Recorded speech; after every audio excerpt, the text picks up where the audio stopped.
Shalom saudara yang dikasihi Tuhan. Hari ini saya akan bagikan satu renungan untuk saudara sekalian semua.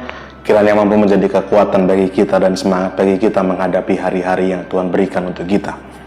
Kita baca dalam Ratapan pasal yang ketiga, ayat yang ke-20 sampai dengan 25. Ratapan pasal 3 ayat 20 sampai dengan 25. Jiwaku selalu teringat akan hal itu dan tertekan dalam diriku. Tetapi hal-hal inilah yang kuperhatikan. Oleh sebab itu aku akan berharap. Tak berkesudahan kasih setia Tuhan, tak habis-habisnya rahmat-Nya, selalu baru tiap pagi, besar kesetiaan-Mu. Tuhan adalah bagianku, kata jiwaku, oleh sebab itu aku berharap kepadanya.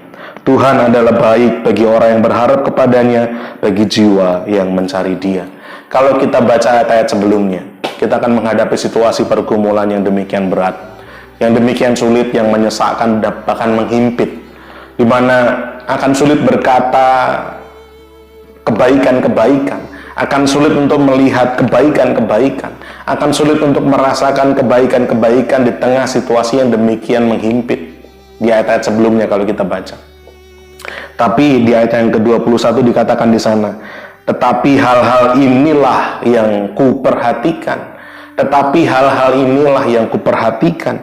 Oleh sebab itu aku akan berharap. Hal-hal apa yang diperhatikan oleh penulis? Tak berkesudahan kasih setia Tuhan, tak habis-habisnya rahmat-Nya. Selalu baru tiap pagi, besar kesetiaan-Mu. Tuhan adalah bagianku, oleh sebab itu aku berharap kepadanya. Tuhan adalah baik bagi orang yang berharap kepadanya, bagi jiwa yang mencari Dia. Ini yang diperhatikan. Sehingga permasalahan, pergumulan, tantangan seberat apapun, kalau kita memperhatikan kasih setia Tuhan, kesetiaan Tuhan, kebaikan Tuhan, rahmat Tuhan yang senantiasa baru tiap pagi, itu akan membuat kita masih dapat berharap dalam menjalani situasi yang demikian berat. Kalau kita melihat saat-saat ini, kita akan berkata hari-hari ini hari-hari yang tidak mudah. Banyak orang mengeluh, bahkan tidak sedikit yang mengutuk. Tapi kita diingatkan hari ini untuk kita tetap memandang kepada Tuhan, untuk kita tetap melihat kebaikan dan kesetiaan Tuhan dalam kehidupan kita. Sebagaimana ketika saya naik pesawat, ketika pesawat saya terbang makin tinggi, makin tinggi, makin tinggi, ketika saya melihat keluar jendela, saya akan mendapati bangunan-bangunan sebesar semegah apapun, sebesar sehebat apapun. Ketika pesawat makin terbang tinggi, maka bangunan-bangunan itu akan terlihat makin kecil, makin kecil, makin kecil, sampai tidak lagi terlihat. Di situ saya diingatkan, kalau permasalahan-permasalahan dunia yang kita hadapi, kita melihat dalam level yang sama dengan permasalahan itu, kita akan melihat permasalahan itu demikian berat, demikian besar, demikian menakutkan dan menyeramkan. Tapi kalau kita melihatnya dari tempat, dari level di mana Tuhan melihat, kita akan dibawa Tuhan naik makin tinggi, makin tinggi, makin tinggi.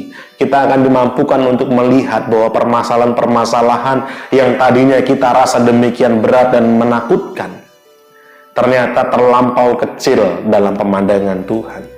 Oleh karena itu kita diingatkan, mari kita tidak terikat dalam level yang sama dengan masalah kita, tapi mari kita terbang tinggi bersama dengan Tuhan. Dengan cara apa? Dalam doa-doa kita, dalam penyembahan kita. Mari kita biarkan manusia rohani kita melihat dari kacamata Tuhan melihat. Sehingga kita akan dimampukan menyaksikan sendiri, kita dimampukan untuk melihat sendiri bahwa segala permasalahan, tantangan kehidupan yang hari-hari ini kita rasa demikian berat, ternyata di mata Tuhan terlampau sangat kecil. Oleh karena itu saudara yang dikasihi Tuhan, mari kita tidak membiarkan diri kita terus terpaku kepada permasalahan, tapi kita mau terbang tinggi bersama dengan Tuhan, supaya Tuhan mampukan kita untuk melihat dengan cara Tuhan melihat. Sehingga kita akan dimampukan melewati ini semua. Masalah boleh datang silih berganti, situasi yang berat boleh tentu harus kita hadapi dalam kehidupan ini. Tapi satu hal yang pasti, berjalanlah bersama dengan Tuhan, terbanglah bersama dengan Tuhan, maka dipastikan kita akan melewati semua ini bersama dengan Tuhan. Dan Tuhan akan mampukan kita. Sampai waktunya nanti kita boleh ceritakan kebaikan-kebaikan Tuhan. Hanya oleh karena kemurahan Tuhan, kita dimampukan melewati semua ini. Kiranya boleh menjadi berkat buat kita semua. Sekali lagi, mari kita menaruh perhatian kita bukan pada permasalahannya, tapi kita menaruhkan perhatian kita pada kebaikan Tuhan, kesetiaan Tuhan, rahmat Tuhan yang senantiasa baru bagi kita setiap hari. Tuhan Yesus memberkati kita semua.